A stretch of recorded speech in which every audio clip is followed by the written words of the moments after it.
Bismillahirrahmanirrahim. Alhamdulillah wassalatu wassalam ala Rasulillah wa ala alihi wa ashabi wa man walah.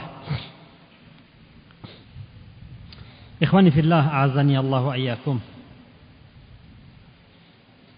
Terakhir sekali tadi kita membahas tentang di antara buah dari kita berpegang teguh pada kitabullah dan sunnah rasulnya adalah kita mendapatkan as-sa'adah fid dunya wal akhirah.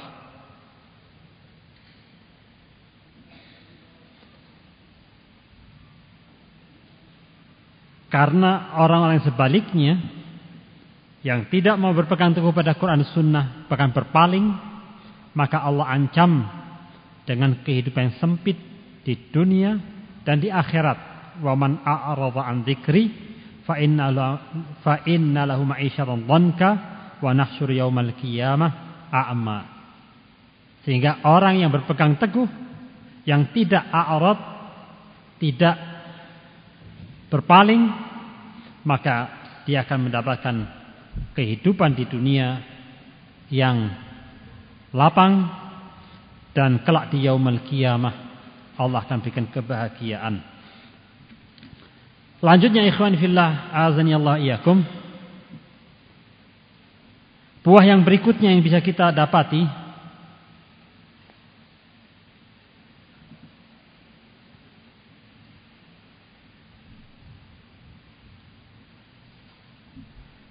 kalau kita berpegang teguh kepada kitabullah dan sunnah, kalau kita berpegang teguhnya dengan pas, maka kita mendapat, Allah akan berikan kepada kita. Nabi SAW mengatakan, Innallaha qala man antu biharbin. Barang siapa memusuhi wali-waliku, maka aku telah mengumumkan untuk berperang dengannya. Adzantuhu biharbin. Aku telah izinkan mengumumkan peperangan dengannya. Wa ma taqarraba ilayya 'abdi bi syai'in ahabba ilayya mimma iftaradtuhu alaihi. Apa-apa yang dipersembahkan mendekatkan diri dari seorang hamba, apa yang diperbuat dari mendekatkan diri, ketika seorang hamba mendekatkan diri kepadaku, tidak ada yang lebih aku sukai dibanding dengan menjalankan kewajiban-kewajiban kepadaku.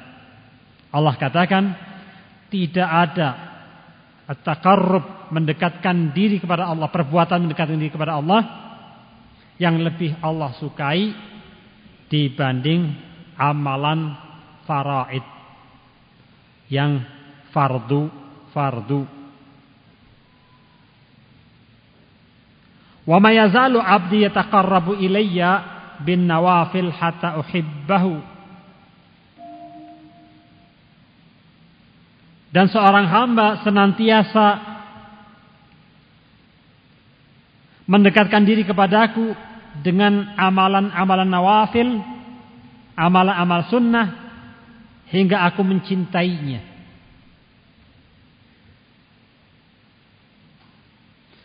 Wa idza ahbabtuhu kuntu sam'ahu alladhi yasma'u bihi. Ketika aku mencintainya, maka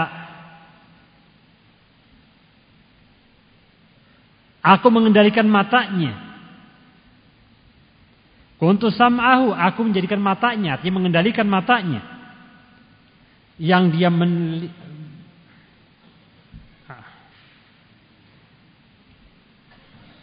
pendengarannya. Kuntu sam'ahu alladhi yasma'u bihi. Ketika dia mendengar, maka aku kendalikan pendengarannya. Wa basarahu alladhi yubsiru bihi. Dan penglihatannya. Ketika dia melihat, aku mengendalikan penglihatannya. Wa yadahu allati yabtishu biha, dan mengendalikan tangannya ketika tangan itu digerakkan. Wa rijlahu allati yamshi biha, dan yang mengendalikan kakinya ketika kaki itu melangkah. Wa in sa'alani la'utiyannahu, kalau dia memohon meminta kepadaku, aku akan beri dia. Wala inis ta'azani la'uidzannahu, kalau dia meminta perlindungan, maka aku akan berikan perlindungan.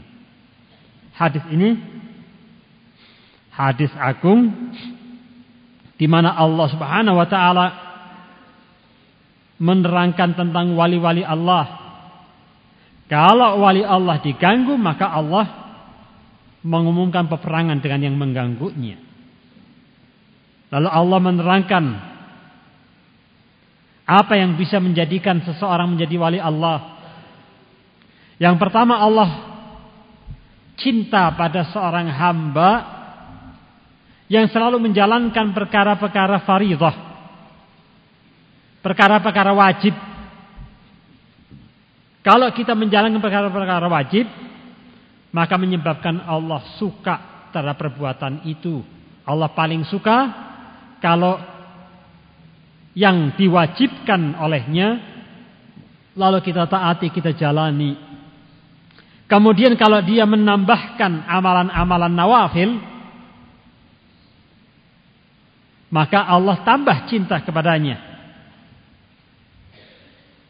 Kalau sudah demikian, kalau Allah sudah cinta pada seseorang hamba, maka Allah menjadi pendengarannya. Artinya yang mengendalikan pendengarannya. Ketika orang itu mendengar, Allah yang yang mengendalikan penglihatannya. Ketika orang itu melihat, Allah yang mengendalikan tangannya. Ketika tangan itu digerakkan, mengendalikan kakinya ketika kaki itu digerakkan. Itu ciri kalau Allah sudah cinta pada seorang hamba. Maka ketika itu, kalau dia meminta, maka Allah akan kabulkan. Kalau dia memohon perlindungan, maka Allah pun akan lindunginya. Inilah ciri-ciri para wali Allah Subhanahu wa taala. Wali Allah adalah mereka yang berpegang teguh terhadap Al-Quran dan Sunnah. Berpegang teguhnya kita kepada Al-Quran dan Sunnah menjadikan Allah cinta pada kita dan menjadikannya sebagai walinya. Hadza haditsun 'azimun bayyinun fi syarafi wa idhami al-awliya wa karamatihim. Hadis ini adalah hadis yang agung yang menerangkan tentang kemuliaan dan keagungan para wali-wali Allah dan karamat-karamatnya. Qala ba'du ahli ilm innahu asyraf hadis ruya fi dzikril awliya. Kata ahli ilmi, hadis ini adalah hadis yang paling bagus, paling mulia, yang menerangkan tentang kedudukan wali-wali Allah Subhanahu wa taala.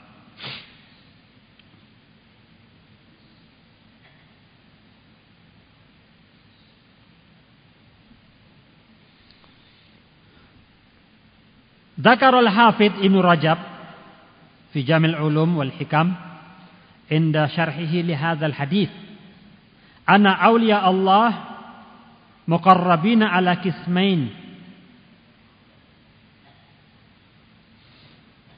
Diterangkan oleh Imam Ibnu Rajab, beliau mengatakan bahwa para wali Allah itu mendekatkan diri kepada Allah dengan dua jenis. Yang pertama, ma taqarraba ilai bi ada'il faraid,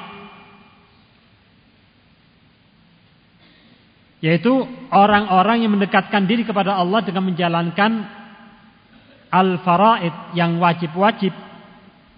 Maka yashmul dzalika fi'il wajibat wa tarakal muharramat. Dalam hal ini mereka menjalankan perkara-perkara yang wajib, sholat 5 waktu, puasa, zakat, dan yang lain-lainnya yang telah Allah wajibkan. Dan juga meninggalkan yang diharamkan. Ini dari jenis wali Allah mendekatkan diri kepada Allah dengan cara apa yang diwajibkan oleh Allah.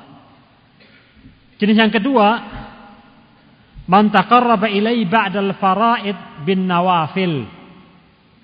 Yang kedua, setelah menjalankan yang wajib, dia menambah dengan an-nawafil. Yang sunnah-sunnah.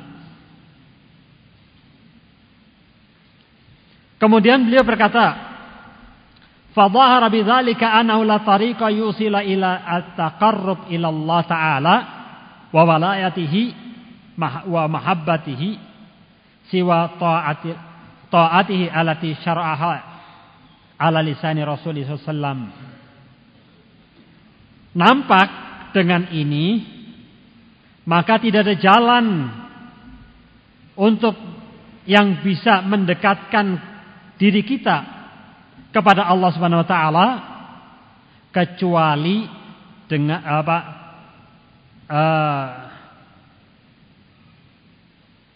kecuali dengan ketaatan kepada Allah Subhanahu wa taala lewat lisan Rasulnya alaihi salatu wassalam.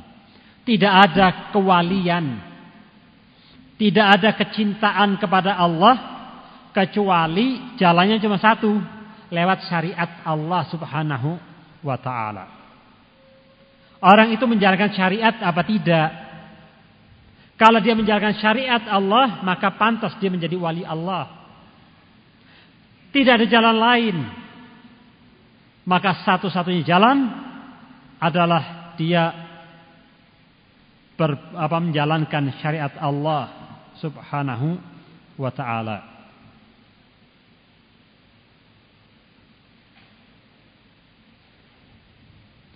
Faman adda'a walayatallahi wa taqarrubu ilaihi wa mahabbatahu bighairi hadhihi at-tariq yatabayyan anhu kadzibun fid da'wahu.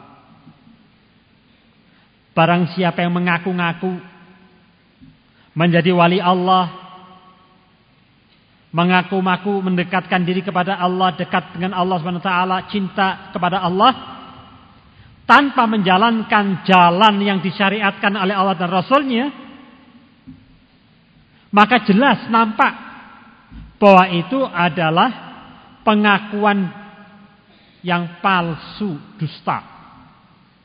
Kalau ada orang menyatakan wali Allah tapi tidak menjalankan syariat Allah, maka kewalian dusta.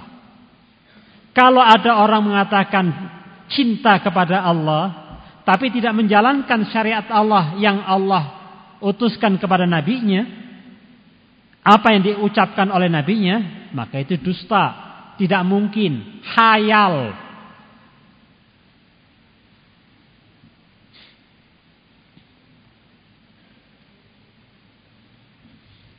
Imam Abu Hatim mengatakan, anna Imam Hasan al-Basri qala kanu yaqulun ya Rasulullah inna la nuhibbullah. Di zaman itu banyak orang datang kepada Rasulullah mengatakan, ya Rasulullah, aku cinta kepada Allah. Fa aradallahu ay yaj'ala li hubbihim alamat. Maka Allah ingin menguji mereka tentang tanda kecintaan dia kepada Allah. Maka turunlah ayat, Qul in kuntum tuhibbunallaha fattabi'uni yuhibbukumullah wa yaghfir lakum dunubakum wallahu ghafurur rahim. Ketika banyak orang mengaku-ngaku cinta kepada Allah, maka ucapan cinta itu harus dites, benar apa tidak.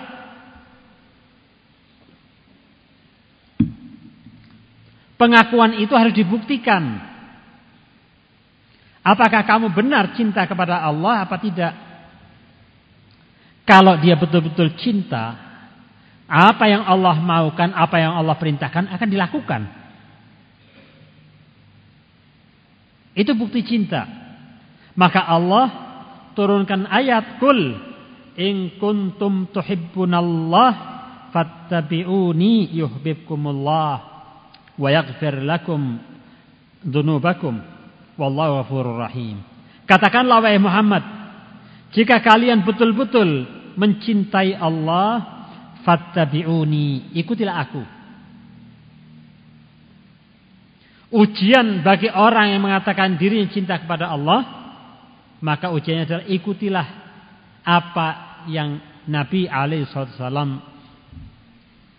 syariatkan, apa yang Nabi SAW contohkan, perintahkan untuk dijalankan. Qul in kuntum tuhibbunallah fattabi'uni. Nah, Allah Subhanahu wa taala memberikan nabinya bicara sama mereka.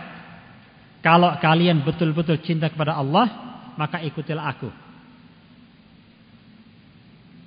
Kalau kalian mengikuti aku, yuhibbukumullah wa yaghfir lakum dzunubakum. Kalau kamu mengikuti Rasul alaihi wasallam, maka pasti Allah akan mencintaimu. Dan Allah akan mengampuni dosa-dosamu. Wali Allah itu kan kekasih Allah, Habibullah. Maka tidaklah pantas seorang wali Allah tidak mengikuti tata cara Rasul dan beribadah kepada Allah. Atau mengucapkan bukan manzilah saya sudah di atas itu. Sementara Rasul sendiri menjalani syariat. Para sahabat Abu Bakar, Utsman, Umar dan Ali dan semuanya menjalani syariat Allah. Apakah mereka lebih rendah? Para wali-wali Allah adalah orang yang berpegang teguh di atas kitabullah dan sunnah Rasulnya, menjalani syariat-syariat Allah. Maka siapapun yang mengatakan dirinya cinta kepada Allah, ada ujian untuknya. Qul in kuntum tuhibbunallah fattabi'uni, ikuti aku, buktikan. Maka ayat ini disebut ayat imtihan, ujian, pembuktian. Betulkah kamu ini cinta kepada Allah atau cuma basa-basi saja? Atau cuma ingin menipu orang? Maka Allah Subhanahu wa taala menuntut orang itu untuk mengikuti Rasul alaihi salatu wasalam sebagai bukti kecintaan dia kepada Allah.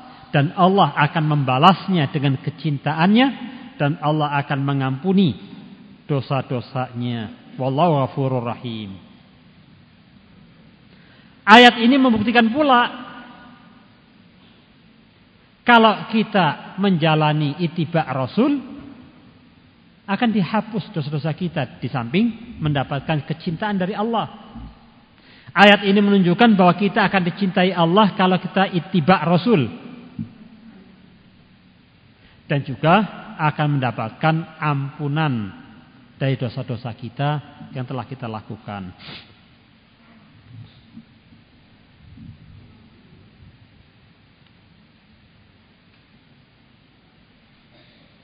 Berkata Imam Ibnu Qayyim, aqrabu wasail ilallah mulazamatu sunnah wal wuquf ma'aha fi zahir wal batin wa dawam iftiqar ilallah wa iradah wajhihi wahdahu bil aqwal wal af'al. Wa ma wasala ahadun ilallah illa min hadhihi salasah wa ma inqata'a anhu ahadun illa bi inqita'ihi anha aw an ahadihima. Jalan yang terdekat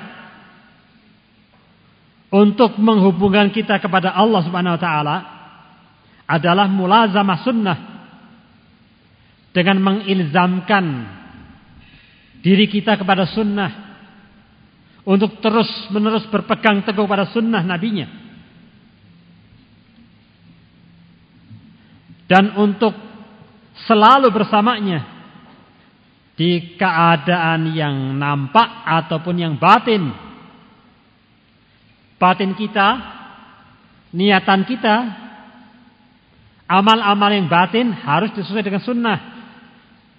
Yang zahir kita juga harus sesuai dengan yang sunnah. Dan kita harus dawam iftiqar ilallah, merendahkan diri kepada Allah, dan meniatkan hanya karena Allah saja, baik dalam akwal ataupun af'alnya. Ucapan kita yang kita ucapkan, dalam zikir kita, dalam ucapan-ucapan kita yang bernilai ibadah, kita harus niatkan itu karena Allah, bukan karena yang lainnya. Dalam perbuatan juga kita niatkan ibadah karena Allah. Salat kita, puasa kita, taklim kita, berbakti kepada orang tua, beramal soleh kepada tetangga. Walhasil semua itu baik yang sifatnya akwal ataupun af'al, itu kita niatkan karena Allah.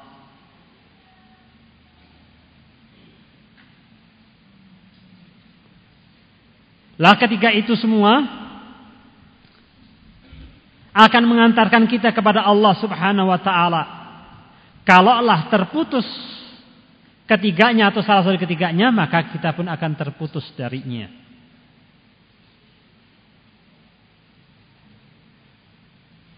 Maka dari ini semua kita bisa melihat bahwa ketika kita berpegang teguh kepada sunnah Nabi, berpegang teguh kepada kitab Allah dan sunnah Nabi, kita akan mendapatkan kecintaan dan kedekatan dengan Allah Subhanahu wa taala. Inilah beberapa samarat dari samarat yang banyak sekali yang tidak bisa kita sebutkan sekarang ini. Walhasil Imam Ibn Hibban mengatakan, inna fil luzumi sunnatihi tamamus salamah. Dengan kita melazimkan berpegang teguh kepada sunnah Nabi kita Muhammad SAW, maka akan sempurnalah keselamatan kepada kita. Kita akan diselamatkan oleh Allah dan juga akan menjadikan kekasih Allah Subhanahu wa ta'ala. Ikhwani fillah, azani Allah wa iyyakum.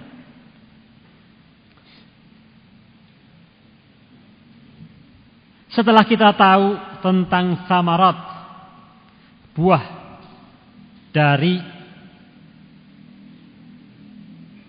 apa yang kita akan peroleh jika kita berpegang teguh kepada kitab Allah dan sunnah, maka sekarang kita bahas tentang bagaimana salafus saleh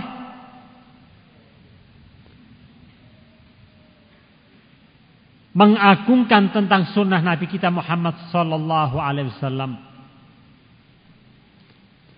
Ada sekian ucapan yang barangkali bisa kita nukil di kesempatan sore ini sebagai penutup dari acara ini, adalah beberapa nukilan dari ucapan salafun saleh, orang-orang mulia. Yang pertama adalah majaa an Abi Bakr As-Siddiq radhiyallahu anhu lama tuwfiya Rasulullah sallam. Yang pertama adalah datang dari ucapannya Abu Bakar As-Siddiq radhiyallahu anhu ketika Rasul alaihi salatu wasallam meninggal. Wa irtadda man irtadda minal Arab. Dan telah murtad sekian orang dari orang-orang Arab. Ketika Rasul meninggal, ternyata sekian orang Arab murtad. Karena Rasul sudah meninggal.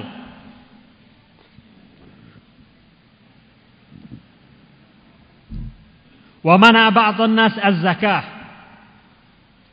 Dan sebagian orang yang lain tidak mau bayar zakat.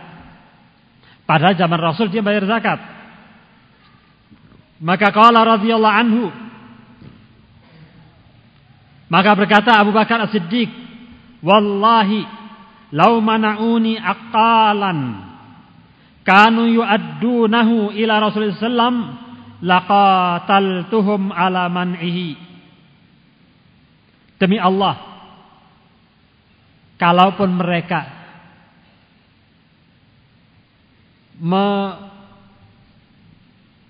menghalangi dari menyetor walaupun cuma sekedar akal. Akal itu apa? Tali pengikat yang asalnya adalah untuk mengikat onta, kaki onta ketika akan diperas atau apa, terus sebagian orang memakainya di kepalanya. Kalaulah di zaman Rasul dia membayarkan ekolnya, terus sekarang dia mencegahnya tidak membayarnya, demi Allah, kata Abu Bakar, saya perangi dia. Karena di zaman Rasulullah dia menjalankan, sekarang tidak. Dia mengingkari, dia tidak membayar zakat, maka saya akan perangi dia. Karena yang dilawan orang itu adalah syariat. Dia hanya patuh bukan kepada Allah, kalau demikian kepada Rasulnya saja. Ketika Rasulullah meninggal, berarti tidak ikut syariatnya.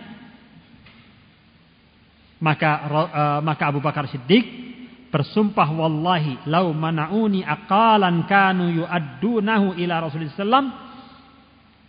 Walaupun kalaulah dia dulu menunaikan akalnya, tali ikatnya yang dia bayarkan di zaman Rasul, terus sekarang tidak dibayarkan, maka akan saya perangi. Laqataltuhum ala man'ihi. Saya akan perangi karena dia telah mencegahnya, tidak membayarnya.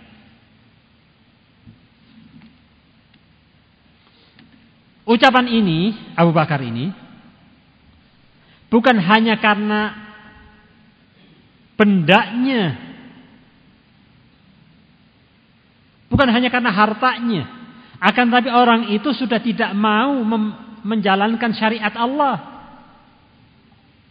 Perkaranya adalah dia tidak mau menjalankan sunnah Rasul alaihi wasallam. Abu Bakar memerangi mereka karena mereka tidak mau menjalankan sunnah Rasul alaihi wasallam, merendahkannya. Maka bagi orang-orang yang merendahkan, Abu Bakar mengatakan, saya akan perangi dia.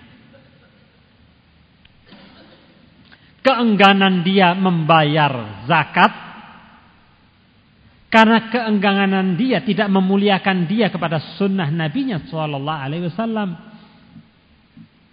Karena dia tidak memuliakannya setelah dia masuk Islam, maka dia harus diperangi. Ini semua dilakukan Abu Bakar karena Abu Bakar sangat-sangat memuliakan syariat Allah dan sunnah Nabinya Muhammad sallallahu alaihi wasallam. Yang kedua, ma ja'a fi sahihin, yang diriwayatkan oleh Imam Bukhari dan Imam Muslim. Ana Umar bin Khattab radhiyallahu anhu. Kita sekarang berbicara tentang Umar bin Khattab. Tadi Abu Bakar, sekarang Umar bin Khattab. Lama qabbala al-hajar al-aswad. Kejadiannya ketika Umar mencium hajar aswad. Qala amma wallahi inni la a'lamu annaka hajarun la tadurrun wa la tanfa' walaula anni ra'aitu Rasulullah sallallahu qabbalaka ma qabbaltuka. Aku tahu, kata Umar. Aku tahu kamu ini cuma sekedar batu. Yang namanya batu ya tidak bisa memberikan manfaat atau tidak bisa memberikan mudarat. Sama sekali. Batu ya batu. Tidak bisa memberikan manfaat. Dia langsung keluar darinya, nih uang buat kamu, atau nih rezeki buat kamu. Tidak bisa. Ataupun mencegah mudarat atau mendatangkan mudarat, enggak bisa. Yang mematikan atau yang menghidupkan, yang menyembuhkan, tidak bisa. Batu tidak bisa. Maka Umar dengan tauhidnya, maka dia mengatakan, yang tidak punya pengaruh apapun terhadap kebaikan dan kejelekanku. Kalaulah aku tidak melihat Rasul alaihi salatu wasallam menciummu, maka aku tidak akan menciummu. Maka Umar pun mencium. Kenapa Umar mencium? Karena mengagungkan sunnah Rasul alaihi salatu wasallam. Yang diperbuat oleh Umar, mencium itu dalam rangka ittiba Rasul, mengagungkan sunnah Nabinya Muhammad sallallahu alaihi wasallam. Bukan karena batunya, tetapi karena sunnahnya. Karena Nabi melakukan, ya aku melakukannya. Kalau kamu sendiri, ya batu kamu ini. Bayangkan dengan manusia sekarang ketika berangkat haji.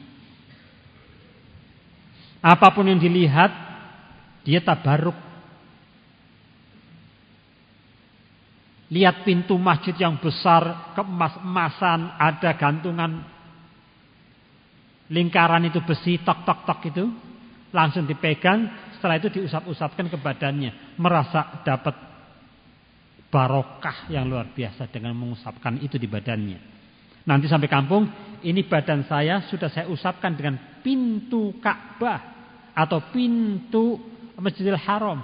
Apa urusannya dengan pintu itu? Dengan batunya Ka'bah, dengan sitarnya Ka'bah, atau dengan yang lain-lainnya. Sangat banyak sekali. Sementara Umar, Hajar Aswad, dikatakan engkau adalah batu, aku tidak akan menciummu kecuali karena Rasul alaihissalam telah menciumnya.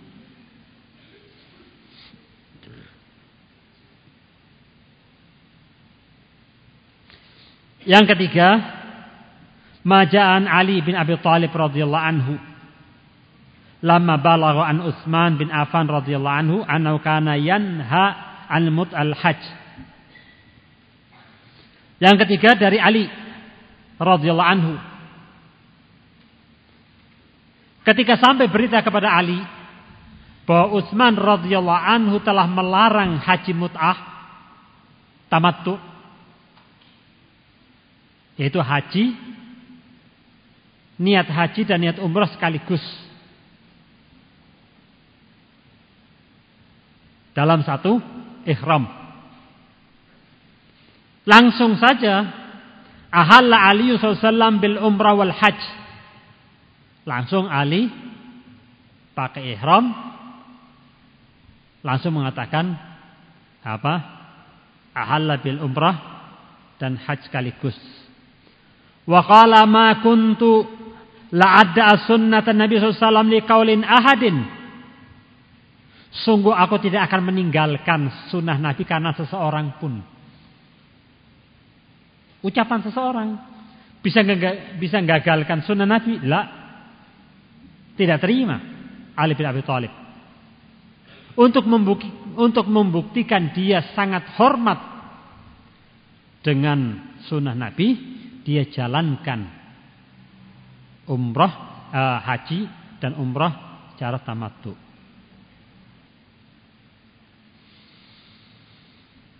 Itu Ali bin Abi Thalib. Menunjukkan agungnya sunnah Rasul alaihissalam di hadapan Ali bin Abi Thalib. Demikian pula Abdullah bin Abbas. Yang keempat sekarang kita kasih contoh Abdullah bin Abbas radhiyallahu anhuma. Abdullah bin Abbas mengatakan, "Ana qala 'alaika bitaqwallah wa istiqamah wattabi' wa la tabtadi'." Ibnu Abbas memberikan nasihat. Hendaknya kalian bertakwa kepada Allah dan istiqamah dan ittiba kepada Rasul, dan janganlah engkau berbuat kebid'ahan. Alaika bitaqwallah, hendaknya kalian bertakwa kepada Allah, yaitu dengan menjalankan segala perintah-perintah Allah, menjauhi larangan-larangannya, dan takut atas iqab Allah, dan berharap terhadap pahala di sisi Allah Subhanahu wa taala. Wal istiqamah. Yang kedua, nasihatnya adalah hendaknya kalian istiqamah.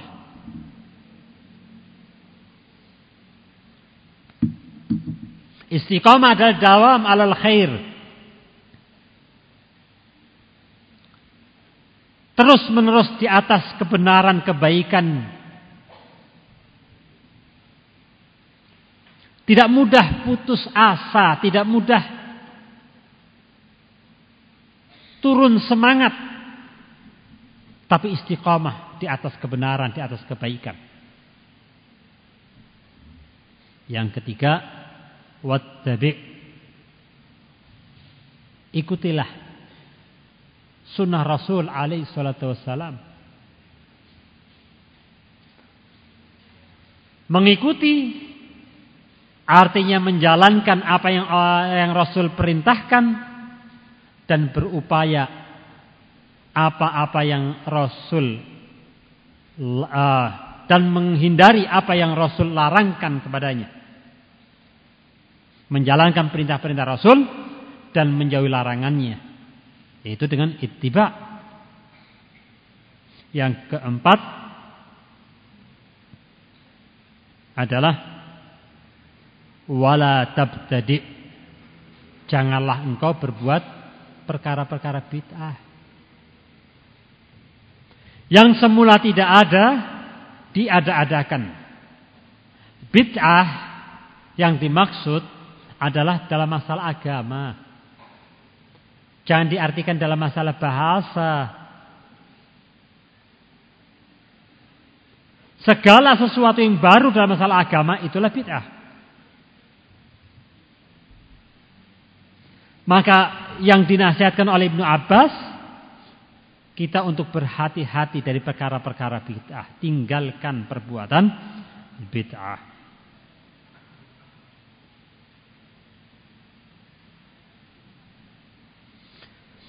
Wa akhraja aidan anhu, dari Abdullah bin Abbas radhiyallahu anhuma, beliau mengatakan, man ahdatsa ra'yan laisa fi kitabillah wa lam ta'amdi bihi sunnatu Rasulillah sallallahu alaihi wasallam lam yadri ma huwa alaihi idza laqiya Allah azza wa jal. Barang siapa yang mengadakan sesuatu yang baru dalam pemikiran yang tidak ada pada kitab Allah dan tidak pernah dilewati pula dari sunnah Rasul alaihi salatu wassalam, kita tidak tahu apa yang akan terjadi terhadap orang itu ketika dia berjumpa dengan Allah Subhanahu wa taala.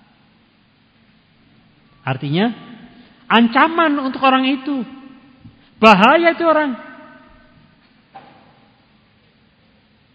berpikir tentang agama dengan sesuatu yang tidak ada di dalam kitab Allah dan tidak pernah dilewati oleh sunnah Nabi SAW. Berbicara masalah akidah pakai ra'yu. yang tidak diajarkan oleh kitabullah dan tidak dilewati oleh sunnah Rasul.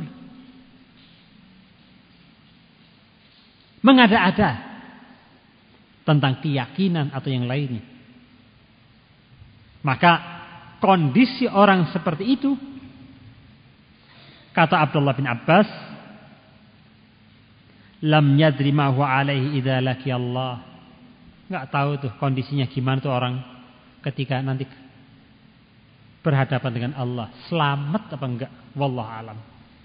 Lebih banyak enggak selamatnya itu orang. Ini ancaman, kondisi ancaman. Maka berhati-hatilah.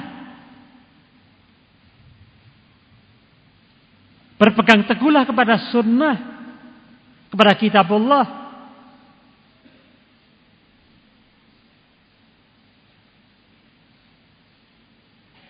Ini menunjukkan kalau Ibnu Abbas radhiyallahu anhuma sangat memuliakan kitabullah dan sunnah nabinya sallallahu alaihi wasallam dan sangat takut kepada perbuatan bid'ah.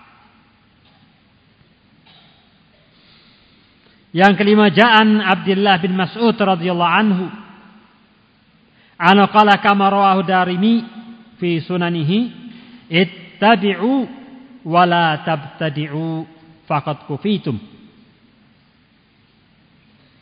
Kata Abdullah bin Mas'ud, ikutilah Rasul dan jangan kamu berbuat bid'ah. Telah cukup sudah. Syariat ini telah cukup untuk kalian. Enggak perlu bikin yang baru. Ikutilah Rasul. Jangan buat baru lagi, sudah cukup. Cukup, apa yang ada sudah cukup. Yang diperintahkan kepada kita adalah mengikuti apa yang telah diajarkan Rasul dan tidak menambah-nambah lagi atau menguranginya.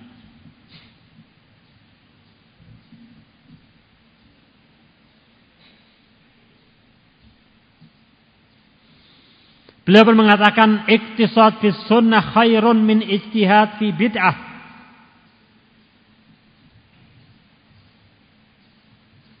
Anda melakukan sedikit dalam sunnah itu lebih baik daripada bersungguh-sungguh bekerja keras. Tetapi dalam masalah bid'ah,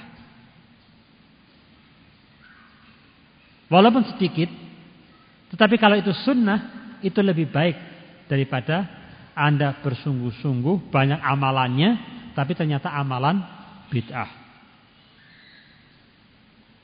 Berjuang mati-matian sudah untuk menjalankannya, beramal, tapi amalan itu amalan bid'ah. Maka kata Ibnu Mas'ud, mendingan sedikit tapi tetap di atas sunnah daripada banyak tetapi di atas kebid'ahan.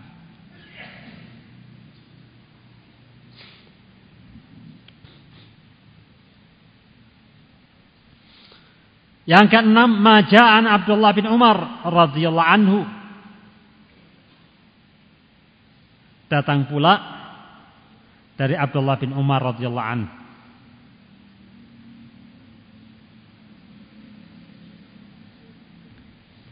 Ketika itu, ana rajulan qala Ibnu Umar inni kuntu ana wa sahibili fi safar. Ada datang orang ke Ibnu Umar, lalu dia mengatakan ke Ibnu Umar, wahai Ibnu Umar, aku sama temanku berdua telah safar pergi ke satu tempat. Fa'atmamtu ana wa qasara huwa. Yani ma ra'yuka fi hadzal hukum? Aku safar dengan temanku berdua. Ketika di tempat safar, aku sholat dengan sholat sempurna 4 rakaat, ya 4 rakaat. Sementara temanku qasar. Bagaimana menurutmu, wahai Ibnu Umar, mana yang benar? minta dihukumi. Faqala radhiyallahu anhu bal antum huwa qassarta. Nah.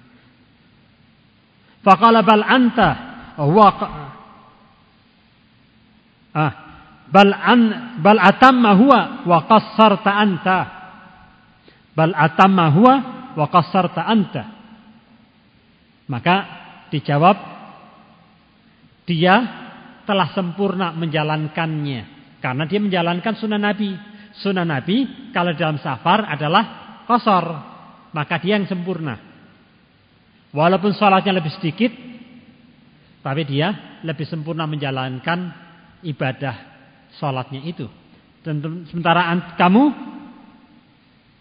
qasarta anta, sementara kamu yang menjalankan sholat 4 rakaat telah mengurangi nilainya karena tidak sesuai dengan sunnah. Qasarta anta, kamu tidak menjalankan sunnah, walaupun sholatnya lebih banyak, tapi pahalanya dia lebih banyak. Justru kalian termasuk orang yang kurang dalam menjalankan sunnah. Dalam beribadah ini kamu kurang karena tidak menjalani sunnah Nabi Muhammad SAW.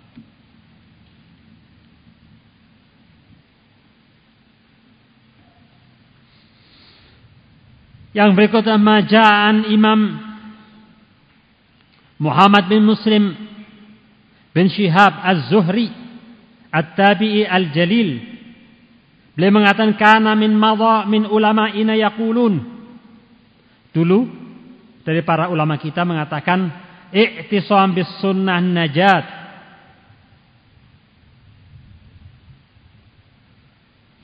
Beliau mengatakan i'tisam bis sunnah najat. Berpegang teguh terhadap sunnah adalah kemenangan, keberhasilan. Seseorang yang berpegang teguh pada sunnah, memuliakan sunnah, menjalani sunnah-sunnah itu adalah kemenangan.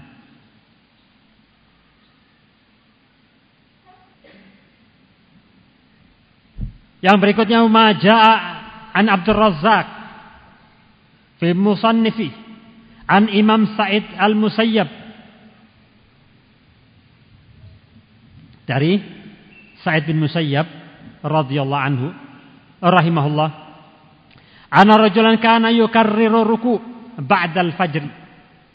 Ada orang yang mengulang-ulang salat terus setelah salat fajar. Fanahahu wajazabahu an ijlis.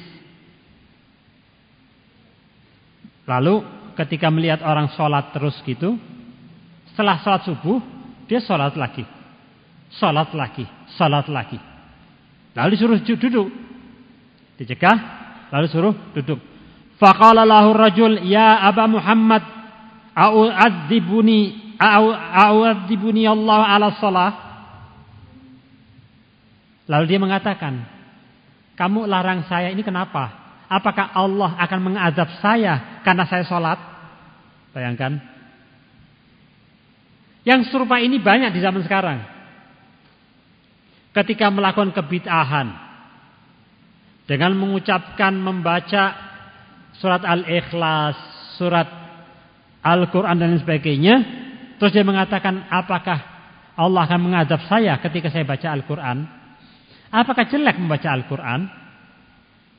Apakah dosa kalau saya membaca Al-Quran? Apakah saya salah kalau saya membaca surat kursi, ayat kursi? Maka lihat jawabannya. Beliau mengatakan, ketika ditanya, apakah Allah akan mengadab saya dengan salat? Faqala la, tidak mungkin. Allah tidak akan mungkin mengadabmu ketika apa? Karena kamu salat. Walakin yu'adzibuka ala khilafis sunnah. Akan tetapi kamu diazab itu karena menyelisih sunnah. Kamu berbuat bid'ah. Sunnah melarang setelah salat fajar enggak ada salat lagi. Kamu salat lagi, salat lagi, salat lagi. Bukan karena salatnya Allah azab kamu, tapi karena menyelisih sunnah itu kamu akan diazab oleh Allah Subhanahu wa ta'ala. Jawaban yang luar biasa. Ini adalah karena para ulama kita mengagungkan sunnah nabinya Muhammad SAW. Mereka berpegang teguh pada kitabullah dan juga berpegang teguh pada sunnahnya. Mereka ittiba Rasul alaihi salatu wassalam. Sehingga walakin yu'adzibuka ala khilafi sunnah la yu'adzibuka Allah jalla wa az ala salatin. Kamu diazab bukan karena salatnya, tetapi karena khilaf as-sunnah. Li'anna al-a'mal masyrutah bisyartaini lil qubul. Karena amalan itu untuk suatu amalan dikabulkan oleh Allah perlu 2 syarat, yaitu al-ikhlas. Yang pertama ikhlas karena Allah. Mungkin saja di orang itu ikhlas. Salat lagi. Dia ikhlas karena Allah, mungkin saja. Itu cuma syarat yang pertama. Sementara syarat yang kedua, agar satu amalan diterima, al-ittiba li hadi Rasulillah SAW, yaitu mengikuti petunjuk dari Rasul alaihi salatu wassalam. Inilah ikhwani fillah, azani ya Allah wa iyyakum, bahwa pentingnya kita berpegang teguh kepada sunnah, kepada kitabullah dan sunnah Nabi Muhammad SAW. Dan kalau kita hidup di bawah kitabullah dan sunnah, akan menjadi indah semuanya. Dunia kita akan indah dan akhirat kita akan indah.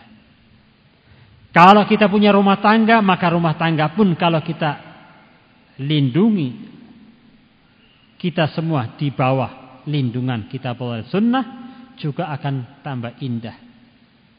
Akan jadi indah. Walhasil menjadi sekaruan bagi kita semua untuk berpegang teguh pada kitabullah dan sunnah nabinya. Cuma ketika kita berupaya berpegang teguh pada sunnah, berpegang teguh pada kitabullah dan sunnah, itu banyak godaan, banyak ujian. Maka hendaknya kita bersabar. Fasbir li hukmi rabbika. Allah katakan hendaknya kita bersabar terhadap hukum Tuhan, hukum Rabbmu. Karena menjalankan hukum Allah bukanlah gampang. Perlu kesabaran. Perlu kita menyabarkan diri kita untuk tetap ada di atas syariat Allah Subhanahu wa ta'ala. Perlu kita menyabarkan diri kita untuk saling tegur menegur, saling nasihat menasehati. Karena kalau kita jalan sendiri kita tidak mungkin. Untuk berpegang teguh kepada kitabullah dan sunnah, kita jalan sendiri berat. Dengan kita bersama saling nasihat menasehati, maka sesuatu yang berat akan menjadi ringan. Maka hidupkanlah suasana saling ingat mengingatkan, saling tegur menegur, saling memberi faedah. Semoga dengan semua ini kita diselamatkan oleh Allah Subhanahu wa taala dan Allah kumpulkan kita di surganya Allah. Amin ya rabbal alamin. Mungkin itu yang bisa ana sampaikan. Mohon maaf yang banyak atas kekurangan dan kesalahan. Subhanakallahumma wa bihamdika asyhadu an la ilaha illa anta astaghfiruka wa atubu ilaik. Wa sallallahu ala nabiyina Muhammadin wa ala alihi wa sahbihi wasallam. Alhamdulillahirabbil alamin.